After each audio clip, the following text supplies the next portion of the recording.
शर्मा नहीं तो आप देख पा रहे हैं कि सामने प्रियंका गांधी वाड्रा जी बोल रहे हैं और अपने जो जितने भी कार्यकर्ता उनको संबोधित कर रहे हैं।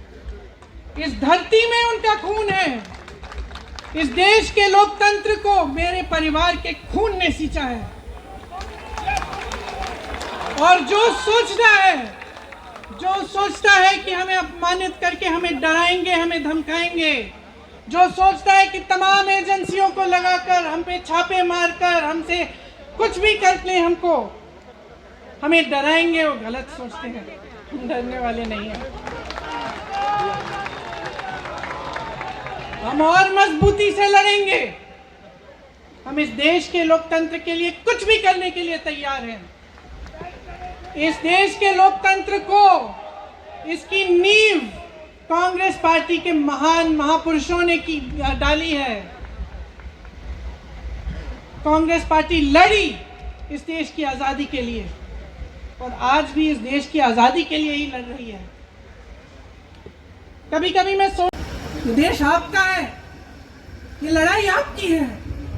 आज तमाम नौजवान बेरोजगार क्यों हैं? हम इश्तिहार तो देख रहे हैं, होर्डिंग देख रहे हैं, मदर ऑफ डेमोक्रेसी लिखा है। कहते हैं कि हमारी अर्थव्यवस्था बहुत तेजी से आगे बढ़ रही है, तो इतने नौजवान बेरोजगार क्यों हैं? तो जहां जहां हम जाते हैं बेरोजगार नौजवान क्यों दिखते हैं? इतनी महंगाई क्यों है? इतनी महंगाई क्यों है? क्या आप इतने बड़े काम कर सकते हो लेकिन एक गैस सिलेंडर का दाम कम नहीं कर सकते? आप छोटे व्यापारियों की मदद नहीं कर सकते? आप रोजगार नहीं बनवा सकते? फिर आपकी सरकार किस काम की है?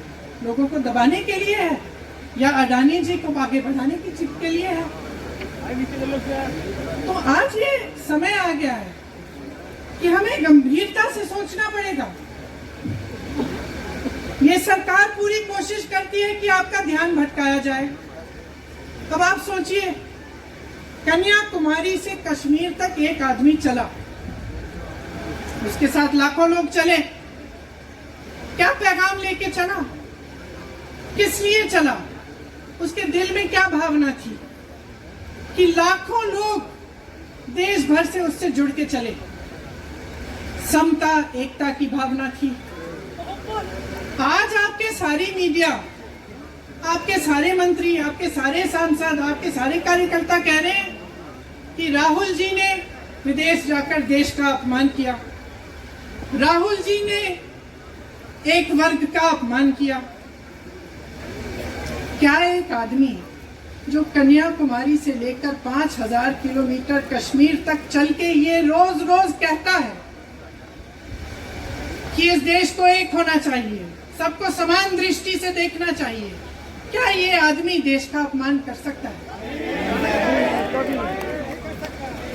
क्या ये आदमी एक वर्ग का अपमान कर सकता है? तो ये आदमी क्या कर रहा है? ये आपकी आवाज उठा रहा है। ये क्या कह रहा है? कह रहा है कि गरीबों को अपना हक दो, नौजवानों को अपना हक दो, महिलाओं को अपना हक दो। यही तो कह रहा है। और हक क्या है? हक ये है कि जो आपका है वो आपके हाथों में जाना चाहिए, किसी बड़े उद्योगपति के हाथ में नहीं, जो प्रधानमंत्री जी के मित्र हैं। ये है आपका हक। उसी हक की लड़ाई लड़ रहा है। तो आप समझिए, ये एक इंसान की बात नहीं है, ये एक राहुल गांधी की बात नहीं है, ये पूरे देश की बात है। जब हम कहते हैं लोकतंत्र को बचाना है, हम किस बात को बचाने की कह रहे हैं? क्या कह रहे हैं हम? लोकतंत्र क्या होता है? खुल के जवाब मांगो, सवाल उठाओ।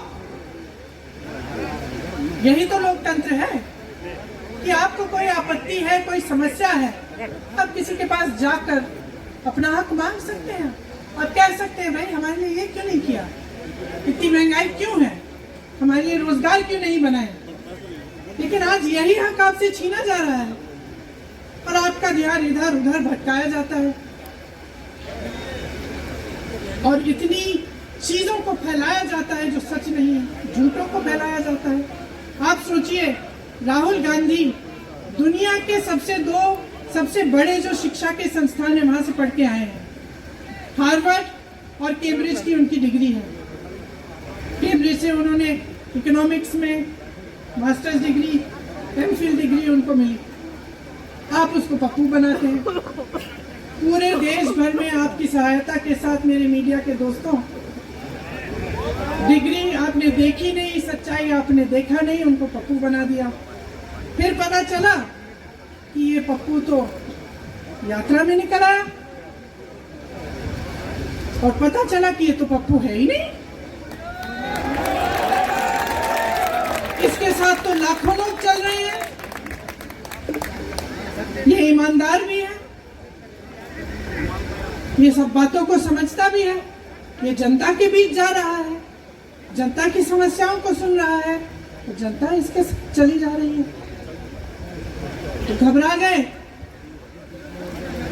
गए कि राहुल गांधी ने संसद में वो सवाल उठाए जिनका उनके पास जवाब नहीं है।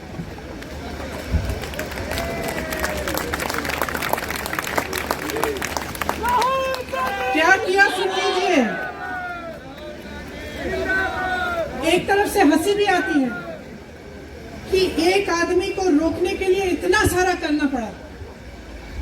जिस आदमी ने राहुल जी के खिलाफ सूरत में कंप्लेंट लगाई, आपको मालूम है कि पिछले साल उसने खुद कचहरी में जाके बोला इस पे आप स्टे लगा दीजिए। 1 साल के लिए अपने ही केस पे स्टे लगवाया। फिर वापस कब गए केस खुलवाने के लिए? राहुल गांधी के संसद में अडानी के भाषण देने के 1 हफ्ते बाद। 1 हफ्ते बाद वो आदमी वापस जाता है, कहता है केस खोल दी, सुन लीजिए अब हम तैयार हैं। 1 महीने के अंदर जज कह देते हैं कि राहुल गांधी को 2 साल की सजा मिलेगी। आपने देखा इस देश में कितने केस हैं कि जेल में 10 साल के लिए पड़े रहते हैं, उनकी सुनवाई नहीं होती। ये तो सुनवाई भी फट से हो गई, जजमेंट भी फट से हो गई, सजा भी फट से हो गई। और आपने कह दिया अगले दिन कि 8 सालों के लिए ये चुनाव नहीं लड़ सकते, संसद से बाहर कर देंगे इनको। वाह वाह वाह वाह वाह वाह, बहुत धैर्य है आप में। अरे कायर है इस देश का प्रधानमंत्री। लगा दो केस मुझ पर,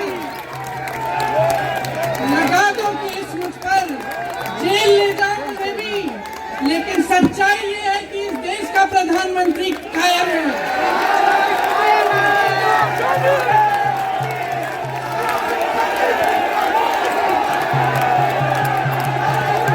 अपनी सत्ता के पीछे छुपा हुआ है, अहंकारी है, और इस देश की बहुत पुरानी परंपरा है, इस देश की बहुत पुरानी परंपरा है, हिंदू धर्म की पुरानी परंपरा है कि अहंकारी राजा को जनता जवाब देती है। और इस देश की बहुत पुरानी परंपरा है कि अहंकारी राजा को ये देश पहचानता है।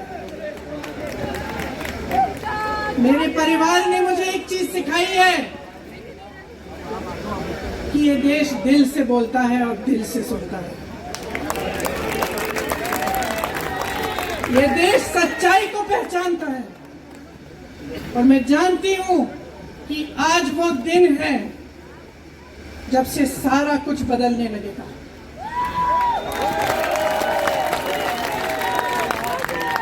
मेरे मीडिया के साथियों, मैं आपसे कहना चाहती हूँ, बहुत हो गया, बहुत हो गया है। मैं जानती हूँ आप पर कितना दबाव है, मैं जानती हूँ कि आपको लाइन भेजी जाती है कि आज आपको ये कहना है, आज आपको ये लिखना है, लेकिन आपकी एक बहुत बड़ी जिम्मेदारी है। आज लोकतंत्र खतरे में है। अगर सरकार सवाल उठाने वाले को 8 सालों के लिए संसद से निकाल सकती है, अगर कह सकती है कि तुम्हें चुनाव लड़ने की ही इजाजत नहीं है तो बहुत गड़बड़ है, बहुत गलत हो है। और ये लोकतंत्र के लिए ठीक नहीं है, ये इस देश के लिए ठीक नहीं है।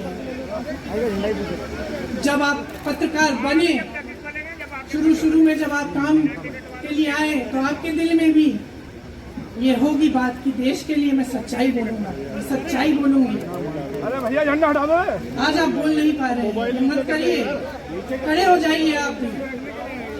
और जैसे खड़गे जी ने कहा कि तमाम पार्टियों ने आज अपनी आवाज उठाई है, उनका हम सब धन्यवाद देते हैं। और हम सबको एक होना पड़ेगा, इसलिए होना पड़ेगा क्योंकि आज ये देश खतरे में है।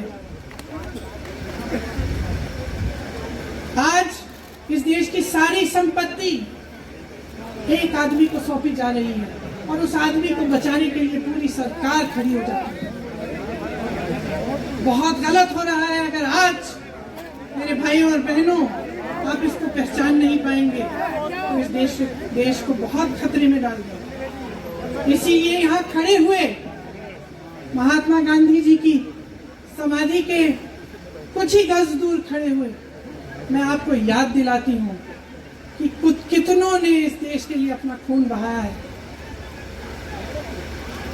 कितनों ने इस देश की धरती, इस देश की आजादी के लिए अपना खून बहाया है। ये अफसर हैं यहाँ तैनात खड़े हैं, इसी तरह से इनके भाई सरहद पे खड़े होते हैं हमारे लिए, आज भी अपना खून बहा रहे हैं। क्या इसके लिए? क्या अडानी जी के लिए? कि अपने देश के किसान के लिए, अपने देश के गरीब के लिए, अपने देश के छोटे व्यापारियों के लिए, महिलाओं के लिए, अपने बच्चों के भविष्य के लिए हम सब अपनी जान देने के लिए तैयार हैं। तो मैं आपसे आग्रह करती हूँ मेरे देशवासियों, आंखें खोल लो, समय आ गया है, डरो मत। राहुल गांधी के शब्दों में डरो मत, इनका सामना करने का समय आ गया है। एकजुट हो जाओ, सामना करो, इस देश की सच्चाई को उभारो, इस देश की एकता को बनाए रखो और इस देश को आगे बढ़ाओ।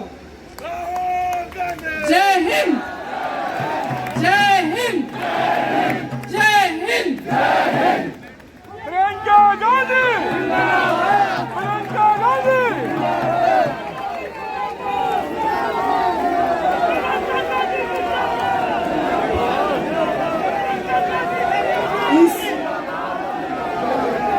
इस बहुत ही इनकलाबी तकरीर के बाद, मर्मस्पर्शी भाषण के बाद मैं फिर से गुजारिश करूंगी एक भजन की प्रस्तुति के लिए और उसके बाद फिर से उद्बोधन की श्रृंखला जारी रहेगी।